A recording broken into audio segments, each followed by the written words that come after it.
Kasus pembunuhan Vina Cirebon yang tidak kunjung selesai hingga 8 tahun lamanya, membuat Komjen Purn Susno Duaji angkat bicara.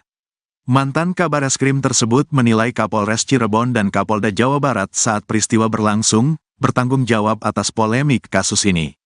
Kata Susno, kasus Vina Cirebon tidak akan melebar seperti saat ini apabila Kapolres Cirebon atau Kapolda Jawa Barat saat itu berhasil menangkap 3 pelaku yang masih bersembunyi. Seperti diketahui, kasus pembunuhan dan ruda paksa terhadap Vina kembali menjadi sorotan setelah film Vina, Sebelum 7 Hari, rilis di layar lebar. Isu liar keterlibatan polisi hingga Bupati Cirebon terlibat muncul dari publik yang curiga dengan penanganan kasus pembunuhan yang dianggap lambat dan jalan di tempat.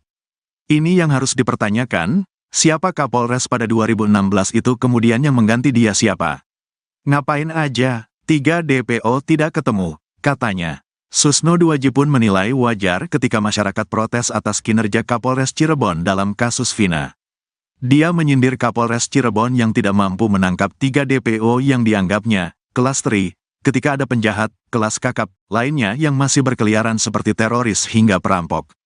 Masyarakat yang menggaji Polri, berharap Polri profesional tentu bertanya-tanya dan protes bagaimana lu menangkap teroris, perampok, atau kejahatan besar tapi nangkap yang gini aja tidak bisa. Sindir Susno. Tak hanya Kapolres Cirebon, Susno juga mengkritik kinerja Kapolda Jabar dari tahun 2016 hingga sekarang yang terkesan tidak melakukan apa-apa terkait 3 DPO tersebut. Sosok yang juga pernah menjabat Kapolda Jabar tahun 2008 ini menilai wajar ketika masyarakat menganggap adanya isu bahwa 3 DPO yang belum tertangkap tersebut adalah anak perwira pejabat atau perwira polisi. Kapoldanya bagaimana? Kok tidak terungkap 8 tahun? Kok didiemin?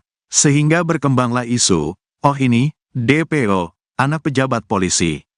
Tapi untung aja dibantah oleh orang tua korban. Justru korbannya itu orang tua polisi, tuturnya.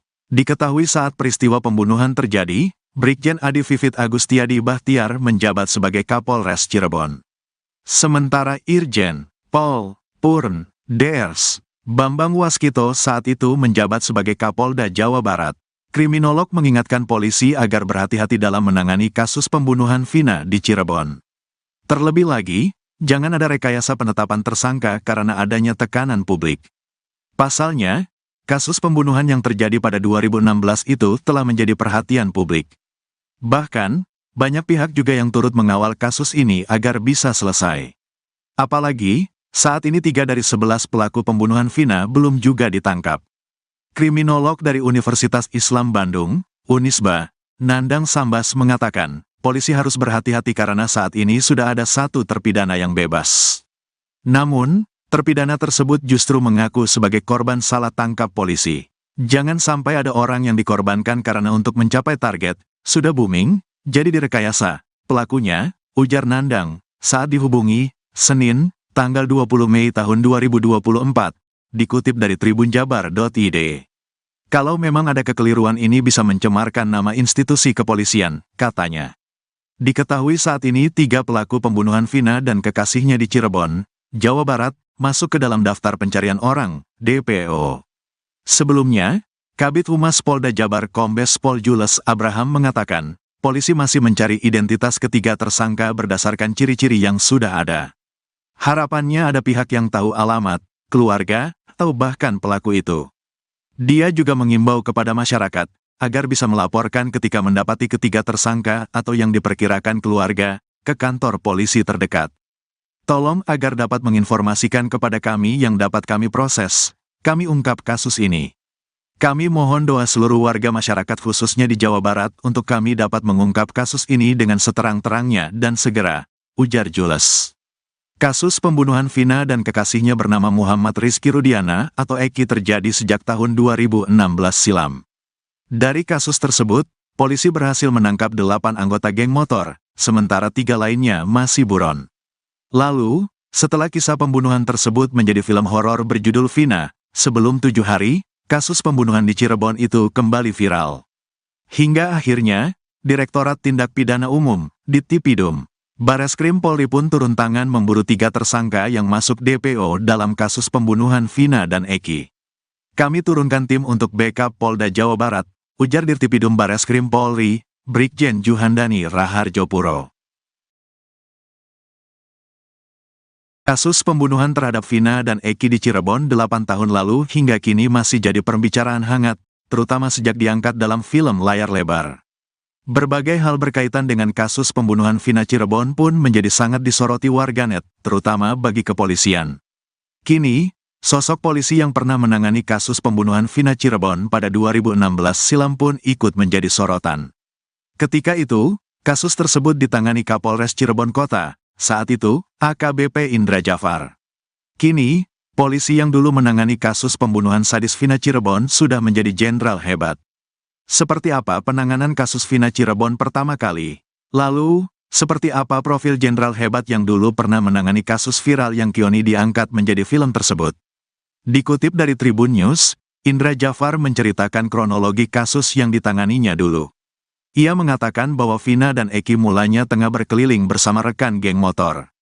Setibanya di SMP Negeri 11 Kota Cirebon, mereka dilempar batu oleh kelompok geng motor lain. Kejar-kejaran terjadi, geng motor tersebut berhasil menendang motor yang dikemudikan Eki dan Vina hingga terjatuh. Pelaku bergantian memukuli Eki dan Vina hingga mengalami luka berat. Mereka juga memerkosa Vina secara bergantian. Setelah korban tewas, mereka membuangnya di bawah jembatan layang.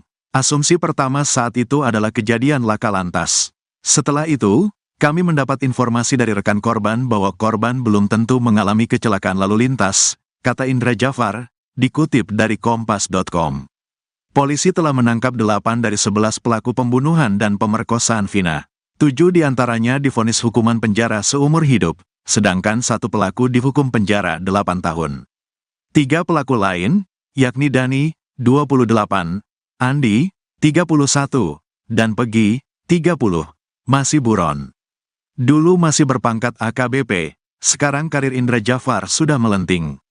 Di pundak Indra Jafar kini sudah tersemat bintang 1. Di Polri, ia kini berpangkat Brigadir Jenderal Polisi atau Brigjen Pol. Lantas seperti apa sosok Indra Jafar? Berikut profil dan biodata Indra Jafar dikutip dari Tribun News Wiki. Di Polri, Brigjen Indra Jafar diamanahkan untuk mengemban jabatan sebagai Kabak Progar Rojienstrasobs Polri. Jenderal bintang 1 itu sudah menduduki posisi tersebut sejak Januari tahun 2024.